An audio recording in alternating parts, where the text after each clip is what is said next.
Some people can't turn their brains off, not because they are anxious, not because something is wrong, but because their mind simply refuses to be quiet. If you've ever laid in bed at 2 a.m. replaying a conversation from 3 years ago, or found yourself exhausted after a day of doing nothing but thinking, this might explain why. Because high intelligence doesn't feel the way people imagine. It's not effortless brilliance. It's often a mind that runs too fast, too much, and too long. And neuroscience is starting to reveal why the smartest people often struggle in ways nobody warned them about. We tend to picture a high IQ as a gift. Better grades, faster answers, an easier life. But the research tells a stranger story. The same brain that solves problems quickly is often the same brain that can't stop generating them. So let's walk through 6 psychological traits that show up again and again in people with high intelligence, what's actually happening in the brain, and why these aren't flaws you should be ashamed of. Let's start with the one almost everyone recognizes. Overthinking. For a highly intelligent person, thinking isn't a task they turn on. It's a background process that never fully shuts down. A simple decision like what to text someone back can spiral into 12 possible interpretations and outcomes. And here's what's happening underneath. The prefrontal cortex, the part of the brain responsible for planning, analysis, and simulation, tends to be more active and more richly connected in high IQ individuals. This is fantastic when you're solving a complex problem, but that same machinery doesn't know when to stop. So it treats a small social moment with the same intensity it would treat a genuine crisis. The gift and the burden come from the exact same place, which leads to something quieter and lonelier than people expect. High IQ individuals often feel alone even in a room full of people.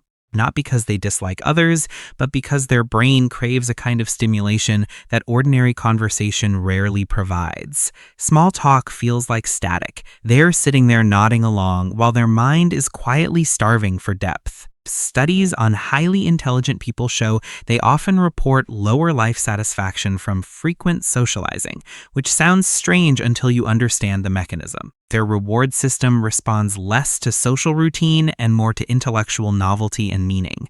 So they withdraw, not out of arrogance, but because connection that isn't deep can feel more draining than being alone. And that's a painful place to be, wanting closeness, but rarely finding the wavelength. Now here's where it gets counterintuitive. You'd assume smart people are confident. Often, they're the opposite. Many highly intelligent people are quietly convinced they're not that smart at all. This is where 2 well-known effects collide. The Dunning-Kruger effect describes how people with low ability tend to overestimate themselves because they don't know enough to see their own gaps. But it works in reverse too. The more you know, the more you can see everything you still don't know. So the smarter you get, the bigger the map of your own ignorance becomes.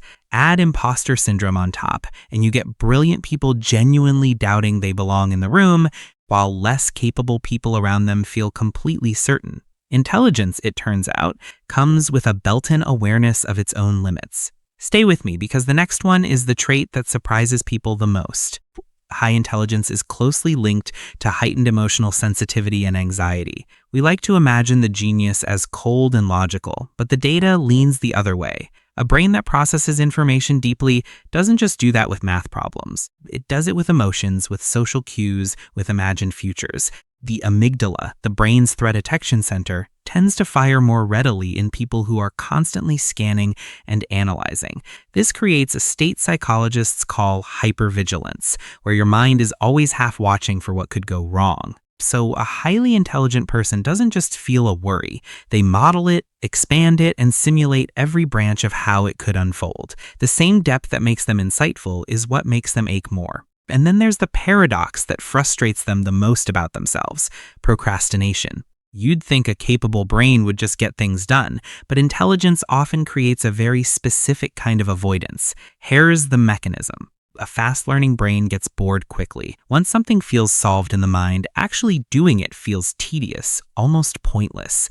The dopamine system, which drives motivation, responds strongly to novelty and challenge, and weakly to repetition. So, a smart person can understand a task in seconds, then avoid it for days, not out of laziness, but because the mental reward is gone before they even start. They're chasing the spark of a new problem, not the grind of finishing an old one. The sixth trait is one you might feel more than think about: the night.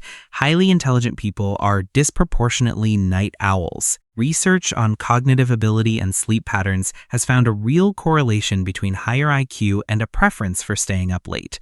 Part of it is biological, but part of it is emotional. Nighttime is when the world finally goes quiet, when the constant input stops, and the overactive mind can finally stretch out and think without interruption. For a brain that runs all day filtering and analyzing, those late hours feel like the first moment of real freedom, which is beautiful, and also why so many bright people quietly wreck their own sleep. So now step back and look at these six together: overthinking, loneliness, self-doubt, anxiety, procrastination, late nights. Notice something. None of these are what we usually celebrate about intelligence.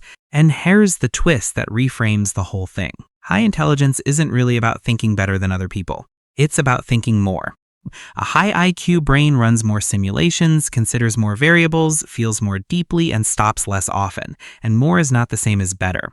More thinking means more worry. More depth means more loneliness. More awareness means more doubt. These traits aren't malfunctions in an otherwise perfect machine. They're the direct side effects of a mind that's simply running at a higher volume all the time. That reframe matters, because if you recognize yourself in these, probably spent years thinking something was wrong with you.